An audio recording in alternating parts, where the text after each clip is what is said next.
All right, y'all. Without further ado, let's TJF. So let's get into some topics. Congratulations are in order for President-elect Joe Biden and Vice President-elect Kamala Harris, who was just announced as Time Magazine's 2020 Person of the Year. How do we feel about this choice? For I think, me, no, go go ahead. ahead, bro. For me, I feel that it's great to see them on the cover for People of the Year. I also feel that it would have been better if they were on the cover next year after a year of being in office. While it's a cute gesture, I just think it was premature. If you're going to focus on somebody, for me, it should have been the people who got Trump out of the office and people who got people out there to vote. So I feel that Auntie Maxine Waters, who made it her mission to get Trump out of the office, and Stacey Abrams, who made it her mission to get people registered to vote, are the real people of the year. That's what I feel. I'd like to see Stormy Daniels on the cover because she caused them a lot of problems when Stormy Daniels came out and said, listen, we have to not talk about the unprotected dog sex we have been. That might be one of the cases that he's going to have to deal with when he get out of office at Southern District, New York. That's why. Southern New York District, Southern District. You know what the hell I'm talking about. Letitia James, she ready to get in that. Yeah, she ready to get in that mess. So look, I'm less interested in them being on the cover of Time magazine and more curious to know what tweets Donald Trump is going to send out in relation to them being on Time magazine. Because I know Donald Trump is in a bunker somewhere on suicide watch to recount the damn votes. He's still trying to pick out furniture for his new residence in Florida down to Mar-a-Lago. Donald Trump has got a whole lot going on, and I know that it is killing him that Biden and Harris are getting this much recognition already, and they have not even been sworn in. Just the fact that people are anticipating getting his baked potato shaped ass out of damn office. I know it's driving them crazy. Speaking of killing him, real quick, Al, before you do your monologue, Rush Limbaugh is in our thoughts and prayers, of course. Wait, He didn't die yet. our thoughts and prayers go out to Rush Limbaugh as he deals with and fights against cancer. We wish him the best, and we hope that he wins this battle. We wish him well. So he was on the internet trying to basically start a civil war on behalf of Donald Trump. Here's my thing to you, evil colonizers. Like y'all gotta take everybody out on your way out just because you about to go. Why don't you just go be with your daddy? Go be with Lucifer. Go be with the Lord. Your Lord. Your Lord is Lucifer. Rush Limbaugh. I just need him to shut up. I wish him well on his cancer, but what I would like is for him to go to the grocery store with no mask on in the middle of New York. Or they check him into a nursing home. One right, of the check him into a nursing home on Long Island. So there it is. Or I'd love for him to go to a party. Maybe if he can go to one of the nightclubs in Atlanta that just turned up and they're not even having any. Or even come down here to Florida, beautiful sunny Florida. All the violations of COVID. With your weakened immune system. Welcome to Florida. Now, the struggling immune system. The views expressed on this panel are not the views of Fox Soul, Fox affiliates, or anybody else that writes our checks. I just want to say that real quick. Okay, so can you believe Donald Trump was actually in the running for 2020 Person of the Year? He was actually in the running. How? How is that possible?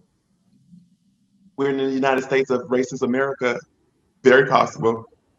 I don't know about you guys. I don't know about you guys, but for me, 2020 has been mentally, emotionally, and physically just freaking exhausting with that man in this administration. And I personally think that Felsenthal, the editor-in-chief over at Time Magazine, was brilliant for naming Kamala and Joe as Persons of the Year because they are representing and ushering in hope of change. And we are in desperate need of change. We're tired. We're exhausted. We're tired of his foolery. We're tired of his foolery. We're tired of him being divisive.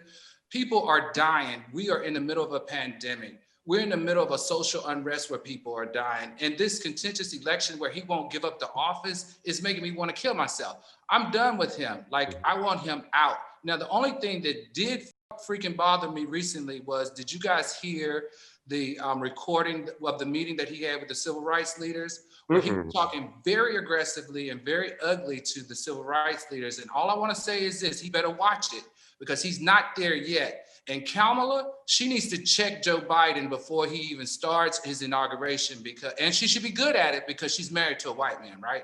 So she should be able to check him and let him know, look, the black vote saved you. You have a duty to deal with this disparity that exists in America, and we're going to hold you accountable. So I enjoyed the fact that Time Magazine made them the persons of the year. It's going to give them a lot of responsibility. And I also enjoyed the fact that Caesar and Jeff over at NBC Universal televised it for the first time ever. I think it's setting the tone for hope and change, and that's what we need most, period. Nope.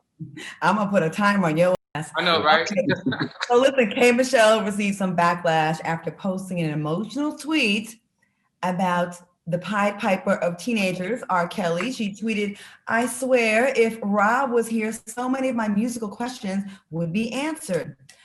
She also proceeded to tweet, "I'm trying to create the most genuine last R&B record, and I really need to play it for him, but I can't.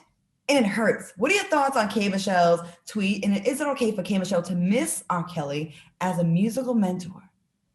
You know, listen, I'm one of those people. Let me start out by saying all sympathies to the victims, period, hard stop. I still like R. Kelly's music, period, hard stop. He's still one of the greatest composers, directors, producers, songwriters, period, hard stop. All of those things can exist at the same time in the same space. You can be a rapist and a great singer. You know what I'm saying? And so his musical ability has absolutely nothing to do with him putting his ding dong in 12-year-old girls. They're two separate things. And we've got to move from people bullying people for liking R. Kelly's music or liking him from a musical perspective. I'm here to tell you, and if you're going to cancel me, go ahead. R. Kelly was the soundtrack of my elementary school years, and I still listen to it. And I still get my life to R. Kelly's music. I do. You know what? You make a good point. Listen, just because there's a lot of people that are depraved, evil, and criminals that are talented. There's a lot. There's rapists that are boxers. There's rapists that are singers. There's rapists that are politicians. There's a lot of that. And we can respect the art and not respect the man. That's true. So that's my opinion. What do you think, Al? So listen, I think this is a deal. We as people don't have the ability to separate the person's bad behavior from their extraordinary gifts. Like, he's extraordinary. He has a gift. He just has a sickness, right? Like, let's name a couple of other incredible African-American men that have extraordinary gifts, but have horrible behavior. Bill Cosby. They say Michael Jackson. Michael Jackson.